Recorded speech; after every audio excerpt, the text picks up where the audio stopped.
पढ़ा लिखा हो। देखिए कुणाल जी, सबसे पहले तो मैं आपकी तारीफ करना चाहूंगी। अभी आपने बोला कि राजा की बात क्यों की, जनता की बात क्यों नहीं की। क्योंकि विधानसभा होती है जनता की बात करने के लिए। वो एक राज्य की जो भी कमियां होती हैं, जो भी उनको जरूरत होती है, उसकी बात की जाती है, जनता के विषय में बात की जाती है। लेकिन बात किसकी हो रही है? प्रधानमंत्री जी की बात हो रही है। तो मैं आपकी तारीफ करना चाहूंगी कि आपने नब्ज पकड़ी कि भाई आप प्रधानमंत्री जी की बात क्यों कर रहे हैं, भाई आप जनता की बात क्यों नहीं कर रहे हो विधानसभा में, क्यों पैसा बर्बादी की तरफ ले जा रहे हो।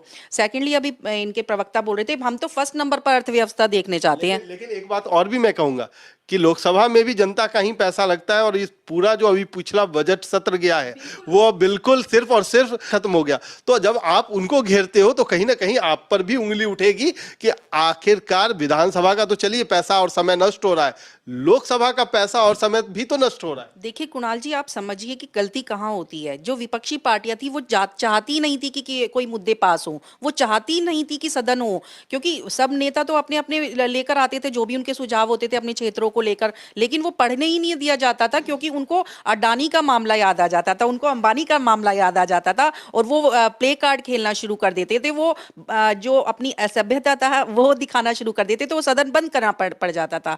आप सोचिए, सरकार तो चाहती है कि मुद्दों पर बात हो, लेकिन जब विपक्षी पार्टियां नहीं चाहेंगी, वो इस तरह से कार्ड खेलेंगी, तो कैसे आप सदन चला सकते हो। सेकेंडली, अभी बोल रहे थे कि फर्स्ट नंबर पर अर्थव्यवस्था देखना चाहता हूं मैं, तो आप सब्र रखिए। मैं तो 2024 के बाद आपको दिखाऊंगी कि हमारे देश की अर्थव्यवस्था फर्स्ट नंबर पर भी आकर रहेगी। क्योंकि जिस तरह से अब भ्रष्टाचार खत्म हो गया है, उस तरह से नंबर 1 पर भी आएगी।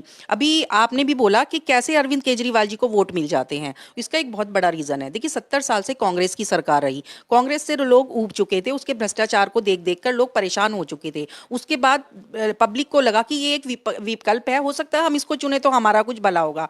लोगों ने विश्वास किया, लेकिन वो बंदा क्या निकला? एक धूर्त निकला, एक बेईमान निकला। जो भी है, आपको भी पता है कि हर विभाग में भ्रष्टाचार है। कोई भी विभाग उठाकर देख लो, हर विभाग में इनके भ्रष्टाचार है। तो इस तरह से ये लोग चाहते थे कि हम लोग आम आदमी बनकर आए और धीरे धीरे लोगों के दिलों में बैठे, फ्री की रेवड़ियां बांटे। इनको जो ये प्रसाद मिल रहा है, ये सिर्फ फ्री की रेवड़ियां बांटने से मिलता है। लेकिन आप कह रहे हैं कि कांग्रेस से परेशान थी, तो विकल्प? देखिए, जब अन्ना आंदोलन हुआ, मैं कहानी वहां से सुनाती हूँ आपको। अन्ना आंदोलन हुआ, आज एक कहानियों का ही दौर चल रहा है, चलिए आप कहानियों, कहानियां आज कहानी पे ही टॉपिक है, तो कहानियों की बात करते हैं। अन्ना जी का दौर था, अन्ना जी आए, धरना दिया कि बहुत सारे भ्रष्टाचारी है, बहुत पार्टियां हैं भ्रष्टाचारी हैं। अटैची भर भर के उनके पेपर्स लाए गए, लोगों को बताया गया, पूरे में मीडिया ने भी प्रचार किया। फिर एक आम आदमी निकल कर आया, अन्ना जी को उन्होंने साथ में लिया। मन में कुछ और चल रहा था, उनके दिमाग में कुछ और प्लानिंग चल रही थी, लेकिन उन्होंने अन्ना जी को टारगेट करके, अन्ना जी के कंधे पर बंदूक रख के वो बंदूक चलाई। उन्होंने अंदर, जब वो जीत गए, जब लोग उनके समर्थन में आए, हम लोग भी गए थे, हम लोगों ने भी उनका समर्थन किया था, लेकिन हमें नहीं पता था कि गिरगिट की तरह ऐसे रंग बदला जाएगा। तो अन्ना ये जी तो को, कांग्रेस आरोप लगाती है कि बीजेपी वाले भी गए थे उस आंदोलन में। बिल्कुल, मैं तो बोल रही हूँ, मैं तो खुद आपके चैनल पे बोल रही हूँ, हम भी गए थे, हमने भी पूड़ियाँ बँटवाई थी वहाँ पर, हमने भी प्रसाद बँटवाया था। लेकिन हमें ये नहीं पता था कि अंदर से कुछ और है ये बंदा, बाहर कुछ और है। तो अन्ना जी को भी साइड किया, अपने बहुत सारे मंत्री-संत्रियों को भी साइड किया, और उसके बाद पूरी दिल्ली पर राज करने को। और इनका तो एक डायलॉग आपने सुना होगा, मैं हूँ दिल्ली का मालिक।